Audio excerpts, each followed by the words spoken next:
हमारी वीडियो को देखने के लिए हमारे चैनल को सब्सक्राइब करें और ऑल पर क्लिक करें ताकि आपको हमारी वीडियो की नोटिफिकेशन मिल सके।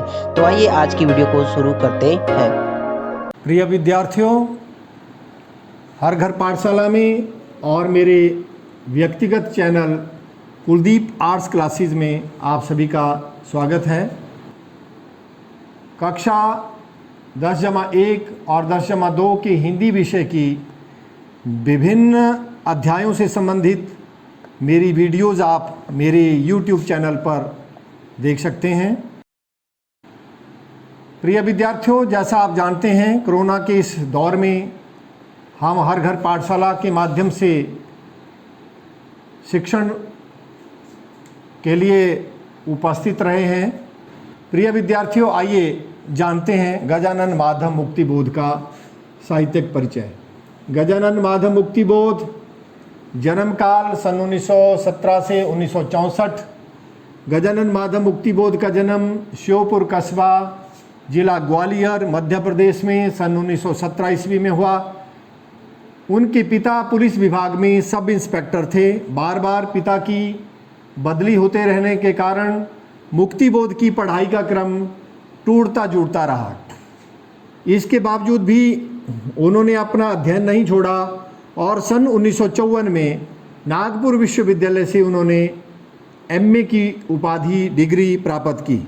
पिता के ईमानदार व्यक्तित्व का प्रभाव इनके ऊपर भी पड़ा, जिसके कारण इनके व्यक्तित्व में भी ईमानदारी, न्यायप्रियता, दृढ़ इच्छा शक्ति के गुण विकसित हुए।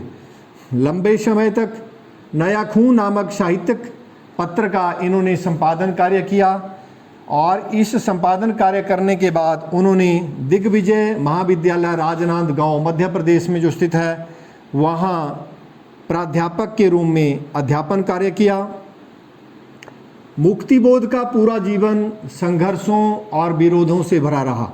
उन्होंने मार्क्सवादी विचारधारा का अध्ययन किया, जिसका प्रभाव उनकी कविताओं पर भी दिखाई देता है।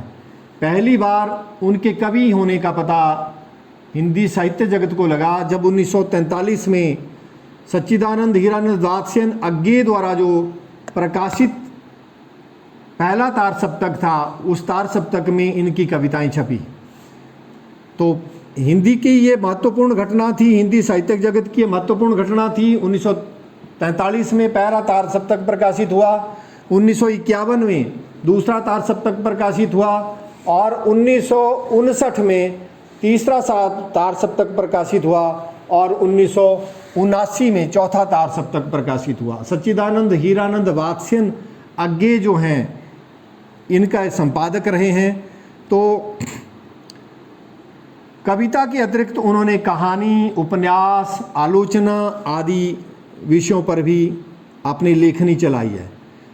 कवि द्वारा लिखे गए गद्य का अद्भुत नमूना है जो उन्होंने कहानियाँ, उपन्यास, आलोचना आदि रचनाएं रची हैं। मुक्तिबोध एक समर्थ पत्रकार भी थे। उनकी ये विशेषताएं अगली पीढ़ी को रचनात्मक ऊर्जा देती रही हैं। इनके अगली पीढ़ी के जो साहित्यकार थे उनको रचनात्मक प्रेरणा देती रही हैं। मुक्तिबोध नई कविता के प्रमुख कवि हैं। नई कविता की शुरुआत कुछ विद्वान 1954 में मानते हैं, कुछ विद्वान 1959 में जब तीसरा तार सप्तक प्रकाशित हुआ वहाँ से नई कविता की शुरुआत मानते हैं। तो मुक्तिबोध नई कविता के प्रमुख कवि हैं। उनकी संवेदना और ज्ञान का दायरा, उनकी संवेदन कविता, कवि हृदय जो बहुत संवेदनशील होता है और कवि का जो ज्ञान, उसका दायरा अत्यंत व्यापक है। गहन विचारशीलता और विशिष्ट भाषा शिल्प, विशिष्ट भाषा शैली के कारण उनके साहित्य की एक अलग पहचान है। स्वतंत्र भारत के मध्यम वर्ग की जिंदगी की विडंबनाओं, मध्यम वर्ग को क्या क्या समस्याओं का सामना करना पड़ता है अपने जीवन में, क्या क्या विद्रूपताओं, सामाजिक समस्याओं, परंपराओं से उनको सामना करके किस किस प्रकार की कष्ट यातनाएं झेलनी पड़ती हैं, इन विद्रूपताओं, विद्रूप का मतलब कुरूप का चित्रण उनके साहित्य में हुआ है। और साथ ही एक बेहतर मानवीय सामाजिक व्यवस्था के निर्माण की आकांक्षा भी इनके साहित्य में व्यक्त हुई है। मुक्तिबोध के साहित्य की एक बड़ी विशेषता आत्मालोचन की प्रवृत्ति। इनकी प्रमुख कविता है ओ मेरे मन, ओ मेरे आदर्शवादी मन, ओ मेरे सिद्धांतवादी मन, अब तक क्या किया, जीवन क्या जिया। तो इस कविता में ये आत्मालोचन की जो इनकी प्रवृत्ति है स्पष्ट देखी जा सकती है। आप समय निकाल करके अवश्य कविता पढ़ें। मुक्तिबोध के काव्य संग्रह जिनमें विभिन्न प्रकार की कविताएं संकलित की गई हैं, इनका नाम है चांद का मुंह टेढ़ा है। बहुत लंबी लंबी कविताओं लिखने की परंपरा नई कविता में शुरू हुई, तो ये एक बहुत लंबी कविता है। चांद का मुंह टेढ़ा है, भूरी भूरी खाक धूल, नए साहित्य का सौंदर्य शास्त्र, ये इनकी काव्य रचना है। इसके अतिरिक्त कामायनी, एक पुनर्विचार, एक साहित्य की डायरी आदि उनकी आलोचनात्मक रचनाएं हैं। 6 खंडों में प्रकाशित मुक्तिबोध रचनावली में उनकी सारी रचनाएं, चाहे वो काव्य है चाहे वो गद्य है, अब एक साथ उपलब्ध हैं, प्रकाशित हो चुकी हैं। यहाँ उनकी प्रसिद्ध पुस्तक, आपके पाठ्य पुस्तक में इनकी एक प्रसिद्ध पुस्तक है जो डायरी के आपके पेज थे, बाद में पुस्तक के रूप में उनको प्रकाशित किया था। पुस्तक का नाम है एक साहित्य की डायरी। यह एक साहित्य की डायरी का एक निबंध, एक अंश जो है आपके अध्याय, आपके पाठ्य पुस्तक में आपके अध्ययन का विषय रखा है। नए की जन्म कुंडली, ये अध्याय आप पढ़ेंगे तो इस अध्याय का परिचय भी आप पढ़ेंगे। सर, आप गजानन माधव मुक्तिबोध से अच्छी तरह से परिचित हो गए होंगे।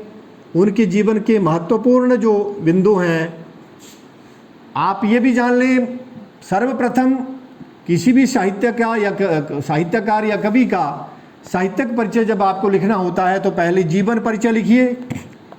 जीवन परिचय में शिक्षा दीक्षा, जन्म कहाँ हुआ, शिक्षा दीक्षा, अध्ययन अध्यापन आदि के बारे में, और फिर जीवन की महत्वपूर्ण घटना जिसके कारण वो साहित्य के क्षेत्र में उनका पदार्पण हुआ, कौन कौन सी साहित्यिक पत्रिकाओं से उनका जो है वो जुड़ाव रहा, उससे वो संपादक विभाग से जुड़े रहे, ये सब लिखा जाता है।